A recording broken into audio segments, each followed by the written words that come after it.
I was like, yeah, I can do this. I can live minimal. And that was really exciting. Then I realized it really doesn't matter how little you have. There is still an opportunity for chaos.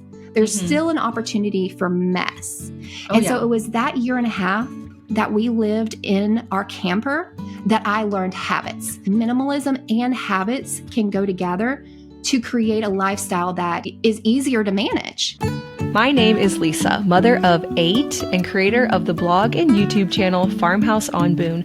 Join me as I share with you my love for creating a handmade home from scratch cooking and a little mom and entrepreneur life along the way.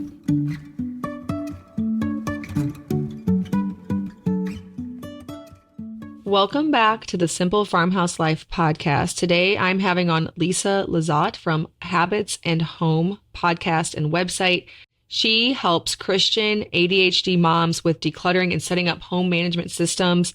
Even if you don't have ADHD, there's so much encouragement in this episode because we're going to talk about simplifying your home and making it to where you can stay on top of it.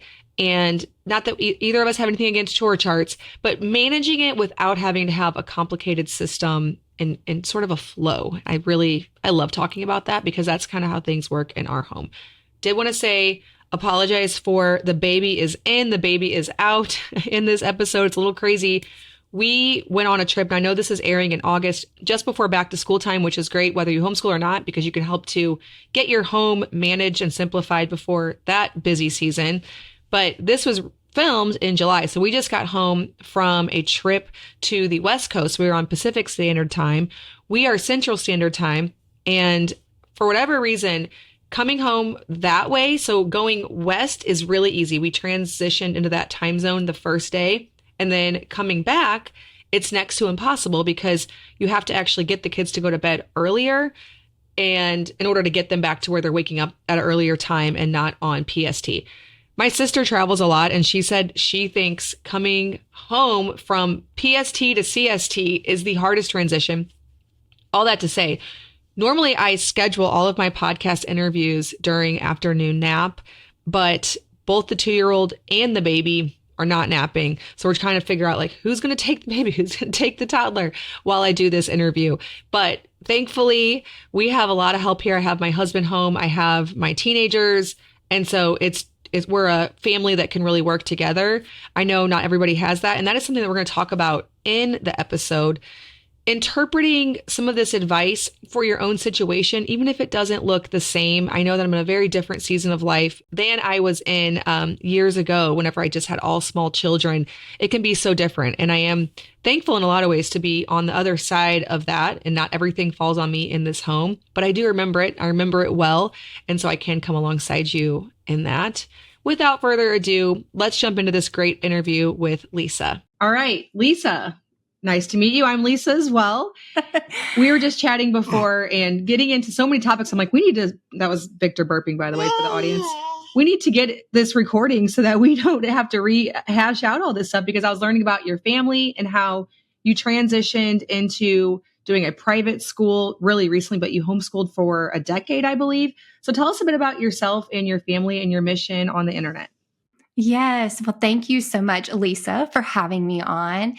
And as far as my mission on the internet, well, I'm really thankful that my podcast is doing well, because I was doing life on social media and trying to share my mission on social media for years. And it was a beast that I just got tired of feeding. And so as far as the internet goes, my biggest thing that I have out there is my podcast. And what I share on there is decluttering, helping people declutter, simplify their life so that they can live within their capacity. And then with that, creating some home management systems and putting some habits in place so that they don't go crazy in their homes. Because I was like you said, stay-at-home mom. I'm still a stay-at-home mom, work from home mom. Yeah. And I homeschooled for 10 years. And so in that, But I had to figure it all out. I had to figure out how to manage things, how to get life done. I started a business in the middle of all of that, and I had to get some work pieces in place to be able to do all that, achieve my dreams and aspirations while being a really good mom. I wanted to be a really good mom. And so as far as when it came to sharing my passions for decluttering and organizing and creating systems, it came from a really personal place. So I'm just going to quickly and hopefully concisely share my story and how it came to be that I became really passionate about this topic. So I've always been kind of an organized person from an early childhood. I loved reorganizing my toys and my room. And I kind of took that into teenage years and to adulthood. But then when I became a parent, I just started taking in all of this stuff, like as parents, we have baby showers and we have everybody has an opinion of what we need in our house as a new mom and a new wife. And I just felt myself drowning all the time. And I used to call it their droppings, like my kids' droppings, like they would drop stuff here and they would drop stuff here. And I was constantly picking up droppings all day long. Well, I became a mom in 2008. I have a 15-year-old. And so between 2008 to 2013, in 2013, I had kind of like a little traumatic, not a little, a lot of a traumatic experience. I lost both my parents within the same year, within 6 months of each other. And they weren't prepared. They were younger. They weren't even 70 yet. They're probably 67, very, very young. And they had poor health. And I had to go into their home while I was pregnant, like 39 weeks pregnant with my third child, and go into my dad. He passed first, and go into his home. And my mother was in a nursing home at the time, and go into his home. And it was a mess. It was a complete mess. He lived on his own. He had nobody helping him, taking care of him. I didn't know where paperwork was. I didn't know where to make life claims. We didn't know the password to his computer. All of his personal, very intimate personal things, we had to go through and dispose of, and things you really don't want, your children to see or know about. And so as somebody who was pregnant, and I couldn't even grieve because I had to jump right into taking care of my parents. Their logistics. And then my mother passed 6 months later, and there was a lot of grieving. I was in postpartum depression for a little while. So that was kind of like a turning point for me. I decided I don't want to live like this. I want to be prepared, not scared, not fearful, but just prepared. I want to be prepared, and I want to live the type of life now that is well managed, so that if anything did happen, God forbid, that it's fine. Everything's fine and it's in place, and it's easy to go in and manage and find things.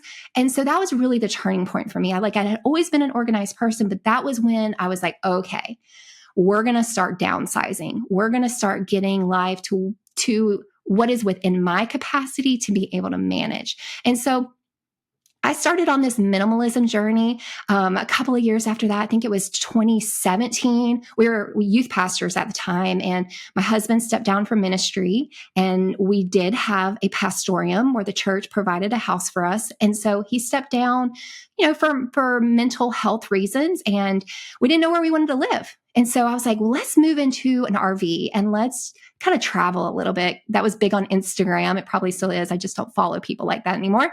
And so we were like, let's live in an RV. And so I was like, yeah, I can do this. I can live minimal. And that was really exciting. And then I realized, you know what? It really doesn't matter how little you have.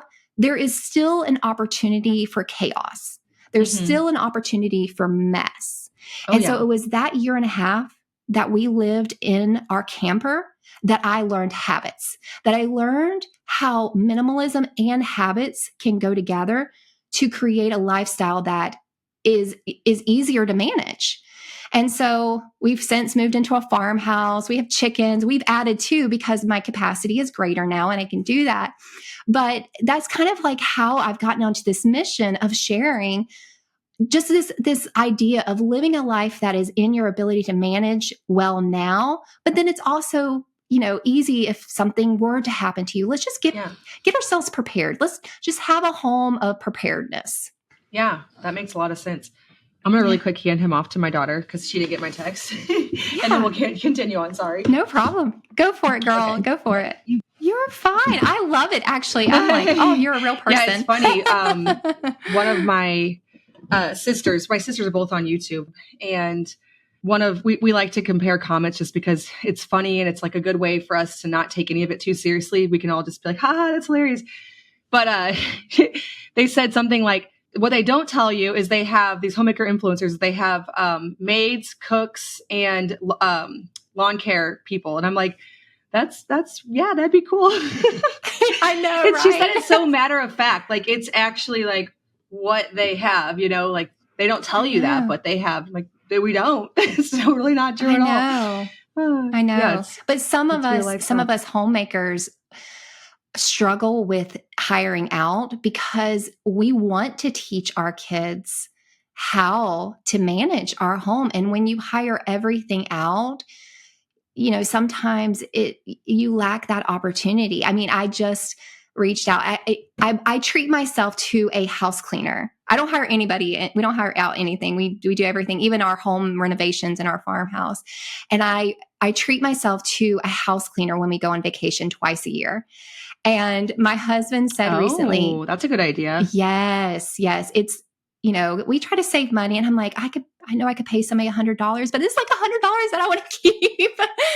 But my husband said, you should hire her to come once a week. And I was like, no, I want my kids to learn hard work. I got to create some hardship in their life a little bit, and well, yeah. And for us too, it's not actually that easy. Like, I've tried that. Like, over the years, I've tried hiring a house cleaner, and your house doesn't get dirty once a week. And so you're, of course, still going to be cleaning. It's not like you're just going to leave it for the house cleaner. And so I don't know, like, it just didn't quite work that seamlessly. Like, even if you wanted to hire out every little inconvenience in your life, were you going to have somebody standing there at the ready to like deal with every inconvenience you have just because you could? Like, no. Yeah, exactly. And and because of that, I do what I do. And I create my own systems in my own home, and I break it down. I'm like, okay, how do we take this idea, this task, and we create a system for it so that it doesn't feel like, oh, I got to put it on the chore chart. I know that was one of your questions. I got to put it on the chore chart, but it's like just like a natural, it's absolutely. like as natural as brushing your teeth. Mm-hmm. Like, you want your chores, you want your home management to be as the least resistance, as if you are just as natural as brushing your teeth. Mm-hmm. I was just telling, one of my coaching clients, you want it to get to a point, like, say, resetting your kitchen at night. If you don't reset your kitchen and you lay down in your bed, you want to feel like, oh, something's off. Not a matter of like, oh, I got to be perfect, I got to check the boxes, but it just feels off. Feels like against your identity to let that go undone. Just like if you were to go to bed at night without brushing your teeth, you're like, you feel compelled. You feel like, oh, I just feel off. And so that's my goal for myself. And then truly, when people reach out to me for decluttering, that is my underlying mission, is to help them get to their home management so that there's not a lot of resistance and it's just really naturally a part of their life. Yeah. I really like what you said about the chore chart. And I call this like the flow in my kitchen, the flow in my home, whether it's not meal planning or not having a chore chart, all of that stuff. And I think it works for some people, but to me, it always made the issue or made the task too much of a thing, whenever in reality, I could just kind of work through and, like you said, live it, almost like something you don't put brushing your teeth on your to-do list. Like, okay, 9 p.m., brush teeth. Like, it's just happening. It doesn't have to be written down. It's like an extra step. Yes. I call it my natural daily flow. And I teach people, and this is something that I offer in my freebie, which is a daily reset checklist, is to really lean in and take notice of your natural daily flow. Now, if people are used to, and they have a bad habit of bouncing, like bouncing around their house, they might not be aware that there is kind of a natural flow. Like for instance, and I always tell people, your natural evening flow is the reverse of your natural morning flow. Okay. So for instance, I always start with the end in mind. Okay. So your evening time, your natural evening flow is dinner. I always start at dinner. Okay. After dinner, we're in the kitchen for dinner. Okay. That's when we reset the kitchen. Okay. That's where we start our flow. And then we're going to go into the living room. We're going to maybe watch TV. We're going to hang out in the living room. Okay. Before we leave the living room, let's reset the pillows. Let's reset the blankets. That's our natural flow. Now we're going to flow into the bathroom because we're naturally getting ready for bed, taking showers, making sure the laundry is put in each person's laundry basket. We're going to not leave anything on the kitchen or the bathroom sink. So that's our natural flow. And then we're naturally going to flow into our bedroom. So let's take a moment, reset the bedroom. And then the morning time, if we really think about it, is the opposite. Okay. We wake up. Okay. Let's take a moment, plant your feet in that room, and let's reset the first room that we're in. Okay. Now we're going to flow into the bathroom, use the bathroom. I wear Invisalign, so I take out my retainer, brush my teeth and such. And then, so we're going to reset the bathroom. Then I don't know, most moms, maybe people who get a quiet time in the morning are flowing into the living room to relax. That's not me. And so you might reset the living room, maybe not. And then you're going into the kitchen, making breakfast. People are eating breakfast. And so it really truly is a natural flow. And if you can, and people call this habit stacking, I call it just like planting your feet, looking around and noticing, okay, what can I reset in this room before I leave this room? It goes back to like the Montessori method, where they teach kids to reset their toys after they use them and before they leave the room. So if we can apply that as adults and then, train our kids, because that's how mama did it. I love that phrase. Like, that's just how mama did it. That's how I do it. Right. So if we can just really slow down, plant our feet, know our flow, how we're flowing, plant our feet, and reset the space before we go on to the next room in our flow. It's not a matter of chore charts. It's a matter of just like doing what feels natural, to take care of yourself. Right. It's like, for instance, like my kids, like I've taught them, and I think of it like as life cycles of things. Like, okay, the life cycle of your dish, you get it out of the cabinet, that starts its life cycle. You use it, you're done eating. Don't just put it in the sink, because who are you leaving that for? You have to do something with it. For us, we just removed our dishwasher. We're like, it is so much quicker just to wash dishes. So let's just go ahead and take care of that right then. You're with me on the craziness. Yes, girl. No microwave, no dishwasher. We're like primitive over here. I do have a laundry machine though. So I would never get rid of that. I'd never. I did look into it though, and I was like, nope, that's something I'm not going that far. And so anyway, okay, so this concept of like, okay, and I heard a proverb that someone shared with me of like this monk, and he had a student, and they were eating soup together, and the monk was like, okay, we're done with our meal. What's the lesson that you're going to teach me? And the monk said to the student, he said, the first lesson is to wash your bowl.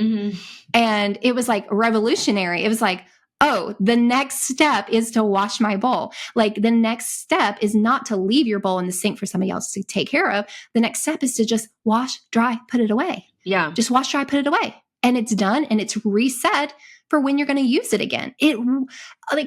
It's crazy. Like, I have teenage boys. I have an 11-year-old and a 13-year-old boy, and they automatically, I've been telling them this for years. Like, it took probably 2 years of repeating this over and over. Okay, wash, dry, put away. Wash, dry, put it away. All right, you're done. Wash, dry, put it away. And they do it automatically. And I'm sitting back over here and I'm like, wow, that paid off. Oh yeah. They even do it on vacation. Yeah. Like, we go on a family vacation every summer. We have 20 something people in the house, and my kids are, out of all the other kids that are in the house, are literally wash drying and putting away their dish after every meal. And I think it's fabulous. It is. I mean, I tell my sons and my daughters, but I have a few that are like particularly bad about this, not to leave a path. Like when you go through the house, if you open a cabinet door, close the cabinet door. If you drop your socks, put them in the washer. I think what you're basically saying, and I know it sounds simple, but it can actually be really effective. So don't discount the simplicity of what you're saying is Definitely. every time you go through a room, every time you use something, just staying in that constant motion and never letting it get ahead of you. What about when somebody feels like they've drug in years of neglecting that? How do you help them reset to the point where that's actually doable, where in one day you can actually redo everything that you've undone? Yes, I love that you mentioned that. And I do offer, like, for instance, my daily reset checklist. That is truly the end goal. But in my mind, I know that they have to start with a couple of steps before that. It's truly not possible to have a quick reset if they haven't gotten their home, if they haven't simplified their home and got it to what is within their own capacity during the season in which they are in. So I always say that Yeah. it's so important to simplify your home and downsize your home first through decluttering. And I know that decluttering is like it's a big topic. It's very popular. There's lots of minimalist teachers out there and everything, but truly that is. But then you can't just focus on decluttering and say, okay, it's going to stay this way. No, it doesn't. There's No. a lot of unlearning. Like in a lot of my clients that reach out to me and I coach them, I have to help them break patterns of over shopping and overindulgence and Hmm. overbuying. And they literally send me copies of their receipts and and I help them with productivity. I help them with time management. They send me their to-do list for the day. And so there's a lot of untraining as well as training, untraining of old habits and training of new habits. But truly the first step is definitely, and is the hardest step, in my opinion, for most people, is downsizing and letting go and decluttering your home.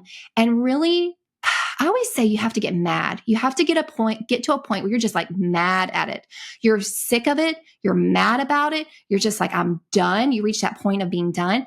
People who attempt it, I think before they reach that point, it really doesn't, they don't go far enough.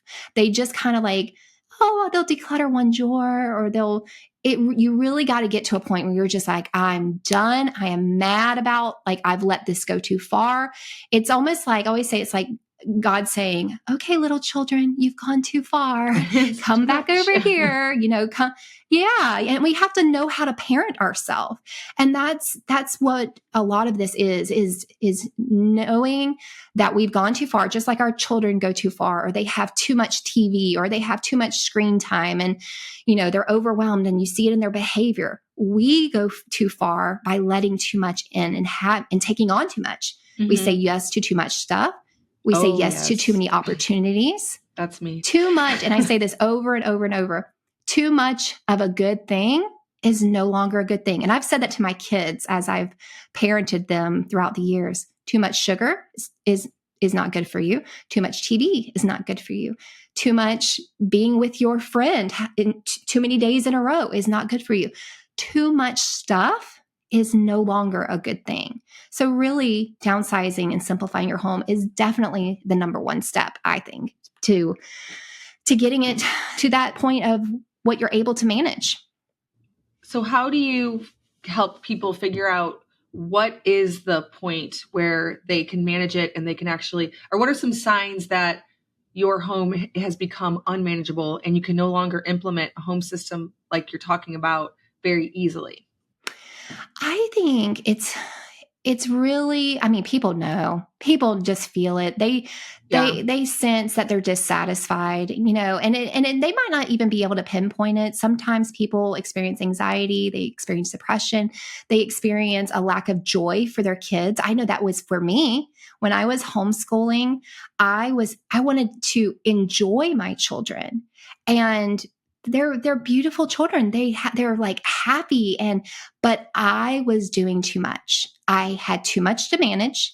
I was trying to do too much in my online business. It was just too much. And that's why I lost the joy of enjoying my kids. So I really think if there's just some like sort of dissatisfaction, if you're just like not happy with something, then you have too much. It's typically a too much problem. Okay. And then after you realize, okay, yes, okay, it's a too much problem. So where do I even start? Okay. Well, if you have, it's like I always say what I do is very similar to hiring a personal fitness trainer. So some people, they can go to the gym on their own. Like me, I'm a very disciplined person. I can wake up and go to the gym at 8 o'clock every single morning. I don't need a personal trainer for that. I am a type of person where I am disciplined. I could declutter on my own. But sometimes people struggle with, like I said, with the physical to get in shape, and they need that accountability. They need somebody to tell them, hey, do this exercise. And they need somebody to watch them actually do that. Some people need that help. And I do that with my clients in a lot of my coaching sessions. Sometimes we just talk over a room, and just showing somebody your room is can be transformative right then. Like you really like, it's not necessarily a feeling of shame, but getting somebody's outside perspective and just kind of like breaking it down, breaking the project down for you is so helpful. Just like if you were going to the gym and your coach was telling you, okay, do this exercise, and this exercise Monday, Wednesday, and Friday. It's like literally getting the clarity that you need. And a lot of people, when they're at that point of like desperation, they don't have clarity. They don't have, and they're just grasping at straws, right? So I think to answer your question, we get a sense. We start feeling it. We feel strained. We feel like we're frustrated. We're yelling at our kids a lot more. I'm telling you, I yell at my kids so much less. I am frustrated so much less. I'm able to have better and more meaningful conversations with my kids when my plate is not full, when I am not at capacity. And that includes my home management, my time management, my aspirations. Like if there's margin, if my kids like come and they want to talk to me, I don't feel like I have to rush through it. Like there's that like there's that grace. And so if you feel like you are, when your kids are talking to you, but you're thinking, oh my gosh, I have to go do those dishes. I have to like, like your brain is somewhere else. That's a sign. That's a sign that you have too much going on. You have too much you have to manage. You have to get things in order. Yeah. Right. Yeah.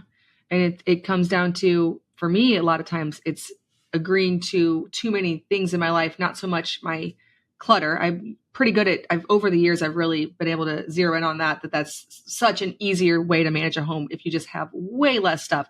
So that's something that I'm constantly doing, but I am learning more and more that I need to say no to more things because I have so many of them and I want to have time for a lot more free time and leisure. And we have a lot of time for that, but I can tell whenever there's too much because I feel like you said, like, gotta go. And it's Somebody, a really good coach told me that we can increase our income without increasing the amount of dollars we're paying in, just by increasing our quality of life. Oh, yeah. And so for me, that meant letting go of my virtual assistant side business. And, that meant for me not taking on a lot of clients and maxing out my schedule. That meant letting my blog go and really focusing just on one thing and just trusting God to multiply that thing to where it's just enough for my family to be happy and well taken care of. So that's very personal for me. Yeah, I don't struggle with the decluttering anymore. Now that's who I serve because that's their starting point. But for me, it's really having that self-discipline that even if the opportunity is there, I don't necessarily need to take the opportunity. It's not for me for right now. Yep. And in this day and age, there's a lot of opportunities that even stay-at-home moms can involve themselves in. That was one of the questions I got. Some people want to do creative pursuits, but finding the time to manage the home, take care of the kids, and do that. You've started a business in the midst of all of that. How were you able to free up some margin for that? And why did you decide to do that? I love that question. And I just had a client just Monday in our session where she's about to launch a new ebook or two new ebooks. And and she's basically ignoring her. And I was there. I've been there so many times where I have like a project going on and I'm letting all the other things fall apart and I'm ignoring my kids and I'm staying up late. And that is causing me not to get a good enough amount of sleep. It means that I'm not doing my nightly reading time, which I thrive in doing. So I coached her on, okay, exactly what I'm going to share with you. I feel like it's really important to first know your fundamental needs. Yes, we all have fundamental needs of like we need food, water, shelter, love, things like that. But person to person, we all have fundamental needs that makes us happy in life, or that helps us to thrive as a person, or that provides me personally with balance. And I think that when we are neglecting our own fundamental needs, we feel out of place. So I think first of all, knowing your fundamental needs. And this is how you parent yourself. This is like somewhat your inner child coming out as well. So first of all, I know I need 8 hours of sleep. So that means that my projects cannot infringe on my fundamental needs of 8 hours of sleep. It just absolutely can't. Okay. I know that I need alone time. I know that I need a date night with my husband. I know that I need time to work because I love giving back. I love being creative and creating things for people and having a mission and a ministry, right?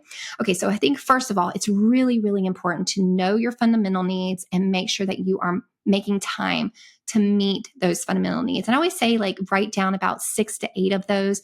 What do you need to thrive as Lisa, as you, Lisa, and me, Lisa, right?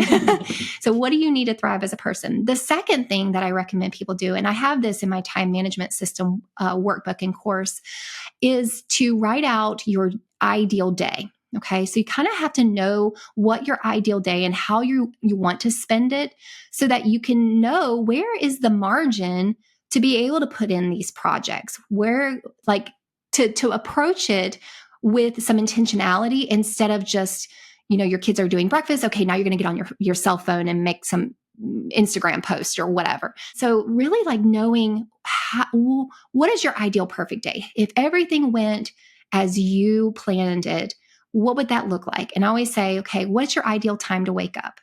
Okay. And then end it with what is your ideal time to go to bed? Okay. And then fill in all the places in between. And I have that in my workbook if anybody needs that. All right. So knowing your fundamental needs and your ideal perfect day. Then I want you to view your project as a standalone project. Whatever creative pursuit you are pursuing, name it, call it something. Okay. It's just like if we had if people are doing this as a side business, we are project managing them, right? So we give it a title and we break that big project into steps. Okay. Break this big project into steps. And then on each step, before then, I would recommend having like a projected end date. Like, when do you really want to finish that project? Okay. And don't let it prolong too long.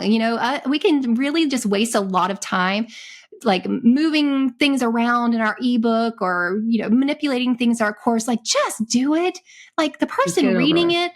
Yeah. The person on the other side reading it doesn't care. Like you're a couple of steps ahead of them and they just need your knowledge. Right. So anyway, write down your projected end date. Okay. Then write down your steps of all the different parts you need to complete it.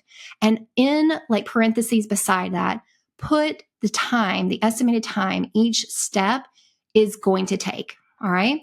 Now that you have your project, now that you have your ideal perfect day, take each step and then plug them in to your like daily to-do list, of your perfect day. And I walk you through all this. I know it sounds like very abstract, but it's very concrete in my workbook. I'm a visual person.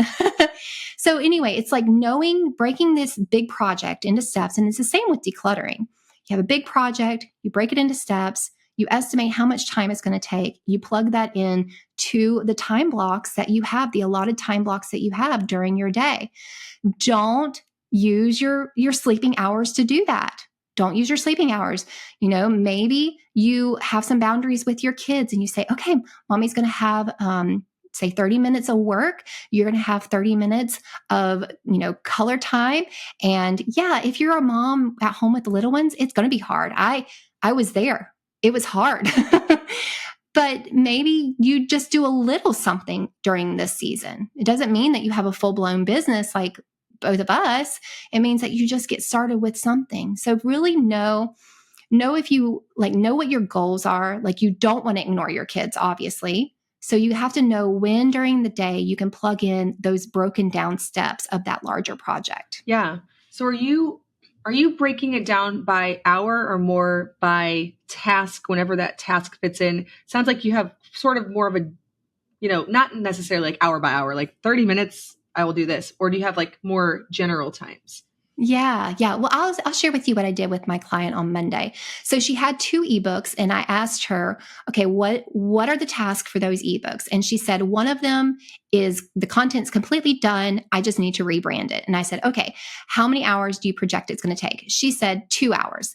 And I said, okay, when are we going to do that? What time on Monday and Tuesday do you have? She's like, I have an hour of during their quiet room time, because I had already been working with her to establish a good daily schedule. And she was just all over the place. It was like a free for all day long. And so we established some designated room time, and that takes some training. You're just not going to just jump in. And I don't recommend, like, when you introduce room time to your kids where they are spending time in their room by themselves, that you start a project. No. You start room time. And then when they're used to it, like maybe 2 or 3 weeks out, then you start a project where you can have some designated work time while they have designated room time. Okay. So you have to build up to this. Mm-hmm. So I asked her, I said, okay, so you have 2 hours to rebrand this book.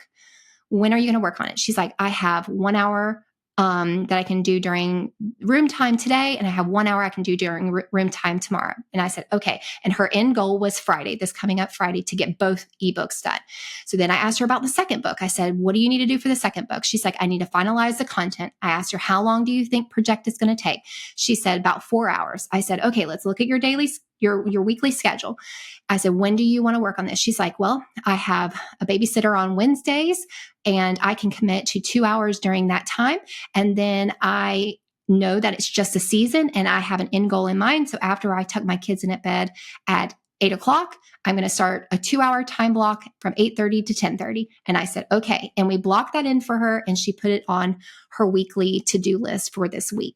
So it's really just like breaking down like an estimation of how long you think each part's going to take, and then figuring out, okay, where do I have free space to be able to plug that in? Yeah, because I think when you're really honest with yourself, there is more time, especially if you've simplified your schedule. I'm speaking as a person who is home all the time, and I do have a lot of kids. And so, it shifts based on what's going on. Like, I used to do room time. I was so diligent about it whenever I started my business when Luke wasn't home from his job. Now we don't really do room time because Luke's outside. The boys are outside with him, and I don't really have to worry about it. So whenever we do try to do room time, like you said, it's really tricky. People don't know that we're still doing that because we don't really do it anymore because I rely on Luke. But whenever I wasn't reliant on Luke, I was so serious, so scheduled, and that's what worked best at that time. And then now that I can be more loose, I am more loose. But still, even with all of that, I can tell there's always more time throughout the day than I maybe would have thought that I have, because I feel so busy. But then when I really look at it, there's times when you have time to scroll your phone or watch TV. There's just time throughout the day.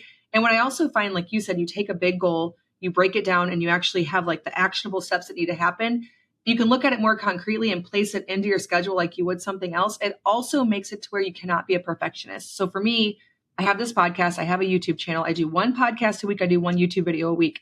With producing that amount of content, I have no time to overthink it. Is this really a good concept? Did I get the right B-roll? Nope. Whatever it says, whatever it looks like, it's going. And that helps you to not, I think just having that cycle of not overthinking things and just saying, imperfect as it may be, I'm going to put it out into the world. That's kind of, that's really helped me. Absolutely. Same with me. Same with me. Getting over perfectionism can really like help your time management. A lot of people struggle with that and over perfectionism, but also that fear of like, what people are going to think. Is this going to be something that people are going to want to buy? And so that's why we continue to like tweak things and like spend way too much time on a project when it doesn't even need that. Because a person, like I have bought things that I've bought a course for like, it had one video in it for $99 and I wanted it. I wanted that information. And it was the most terrible recording, but I didn't You care got the because good I wanted information. that Yeah. information. And so I feel like, yes, I feel like once people get over, and I feel like we need to share more and more stories of, people like us who have gotten to this point where we're like, we're just putting it out there. We don't care. We let the baby cry in the background. Or if my kids come in and they ask me if they can have more screen time, like I'm not going to edit that out because we know how all that realness is necessary in the day and age that we live in. And people really need to see that. They need to see these,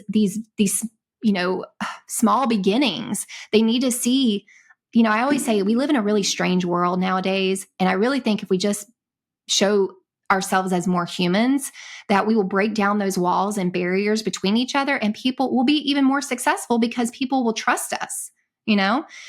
And so I think just like getting over that need for perfectionism and that need to tweak, just put it out there. Just do it and really get mad at yourself for wasting time. Like I said earlier with getting mad at yourself for all the stuff you brought into your house, get mad at yourself for all the time you're wasting. That's what I had to coach myself on. I was mad. I was so mad at myself for just like taking forever to do a project. I have a shop that I'm rebranding right now and putting out there. And I'm like, Lisa, just, I'm going through from Thrivecart to Shopify, and it's a better option. People want to buy more things than just one thing at a time. And I'm like, I'm just putting it out there. I don't care if it's not perfect, I just gotta get it out there. Yeah. So really just get mad at yourself for it and really protect your fundamental needs. Protect your 8 hours of sleep. You are not going to be happy with your kids if you're not getting your 8 hours of sleep. And I'm pretty passionate about that. I have to have coffee to pull through because I've been in baby mode for 50, like I've always had a new baby. And so I'm like, I wake up 4 times a night, but I can do okay without 8 hours of sleep, but that's just something that I've learned to still figure out how to do. So I do want to say for those moms who feel like, okay, well, I can't do that because I have a baby, that there's, even if you're tired, you still have to be awake and caring for kids. So you might as well push through on that imperfect action, even if you don't get that 8 hours of sleep. Just putting that out there for the moms who, you know what I mean? Like I'm still very much in baby mode. I don't know what your youngest child is, but. Oh, I know. Yes. And so you have to sleep.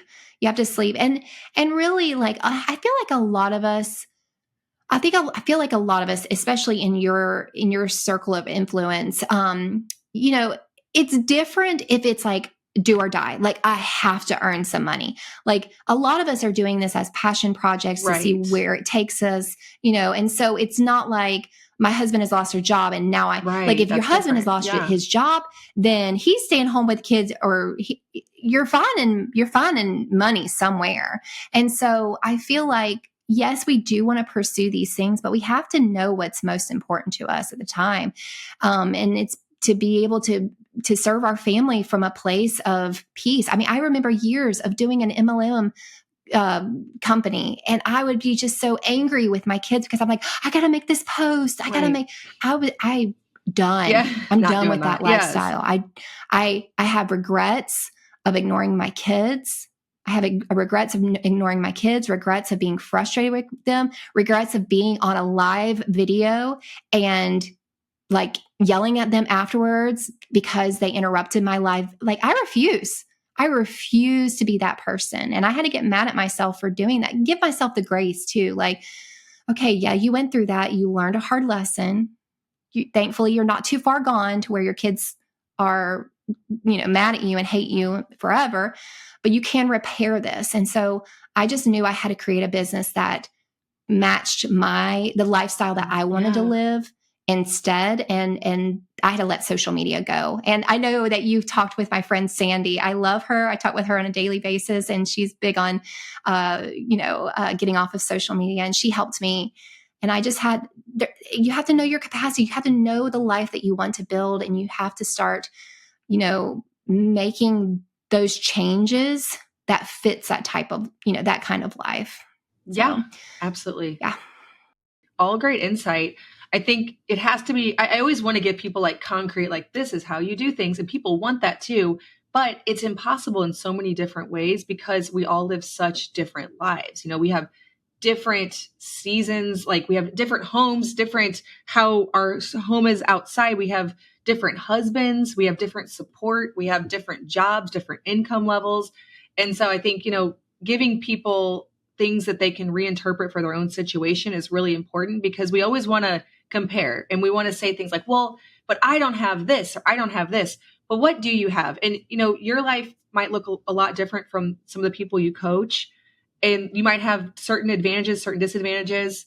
And still, they have to, I don't know. I think the internet makes it so tricky because of that. Like we want to right away give like the reasons why that won't work for me because of XYZ. But it's only going to, like you said, getting mad at yourself for the time you're wasting. And we can all think, well, how does that apply in my own life? Even if I don't have the same amount of time as her, like maybe you have a job and you have to earn an income. And so you're only home this amount of time. A lot of the way that I do things won't work for you, but there's still a lot of wisdom in what you're saying. And it doesn't really benefit you to say, well, I can't make an improvement on this because I have such a harder life. That doesn't really help, I guess is what I'm trying to say. Absolutely. Yeah. And it is hard. And that's why I offer one-to-one coaching for people. I do have a group program, but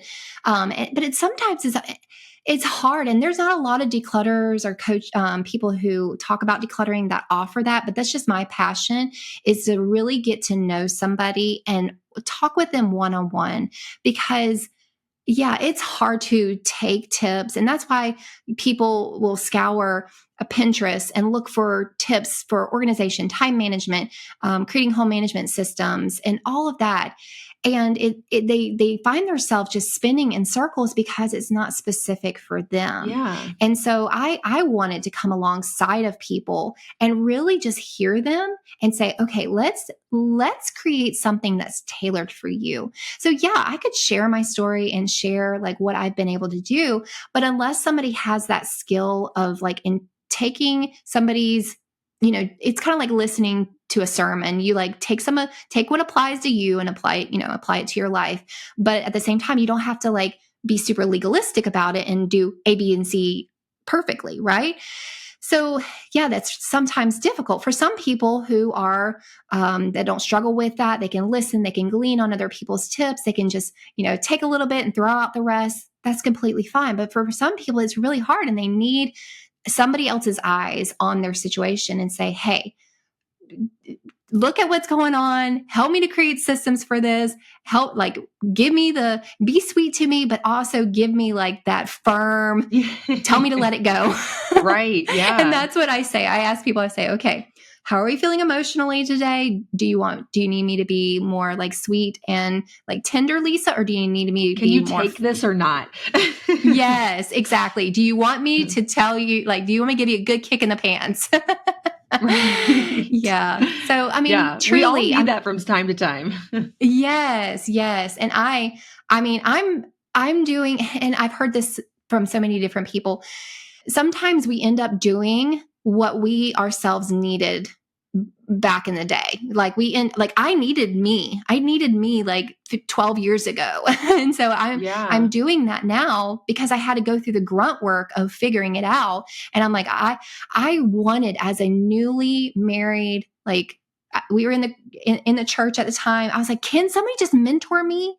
Can somebody just come alongside of me and mentor me and tell me, like, talk to me about like how to manage my house, how to like discipline my kids where it feels like I'm doing the right thing and sit with that knowledge and I'm doing the right thing, but then like being okay that it doesn't always feel good all the time. Like, can somebody coach me on that? Can somebody mentor me on it? So I ended up, like just kind of getting through it. I didn't have a mom because my mom passed away right, yeah, when my youngest was when my youngest was born.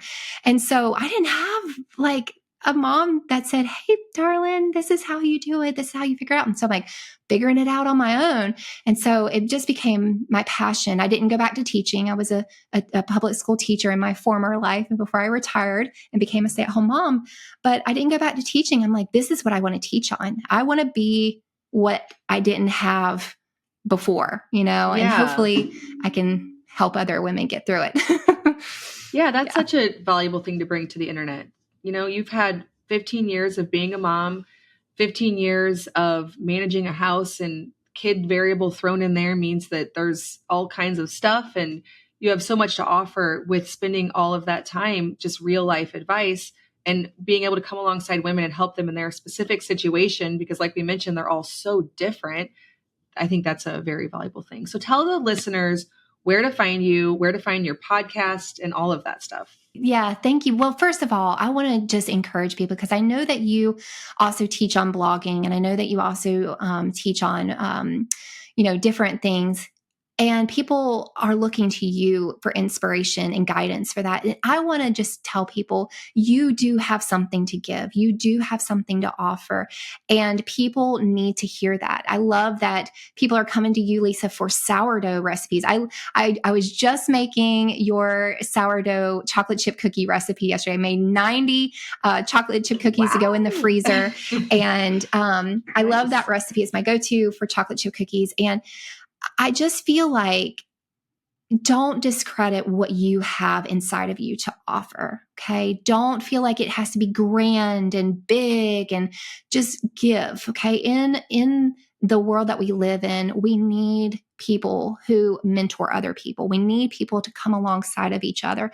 We need people who are not chasing dollar bills. We need people who genuinely care about people's hearts and care about humanity. And so I really want to encourage you, whatever it is, whether it's to teach people how to watercolor or teach, if you are a teacher and you're teaching kids how to read and write, like just lean into that. And please don't compare. Please don't compare at all. And you don't always have to do it on social media either. You will find a way that is perfect with your lifestyle and perfect for what feels right for you. Okay. So you can find me. So speaking of where I do my business, you can find my podcast, The Habits and Home Show, where I teach women, probably Christian women who are like identifying as ADHD, who are just like really frazzled and overwhelmed and really need like really concrete and broken down steps to achieve a really well-rounded home management system. So you can find me on wherever you listen to podcasts, The Habits and Home Show. You can find my free daily reset checklist at habitsandhome.com. And if you want any of my workbooks, workshops, to coach with me, join the accountability club, whatever, you can find that at habitsandhome.shop. Awesome. So many great resources. Thank you so much, Lisa, for joining us. Yes, thank you. All right, well, thank you so much. I hope that you found this encouraging and helpful as we get back to school season, whether you homeschool or you send your kids to school, or you're just a mom of small kids who don't go to school at all and the schedule stays pretty much the same.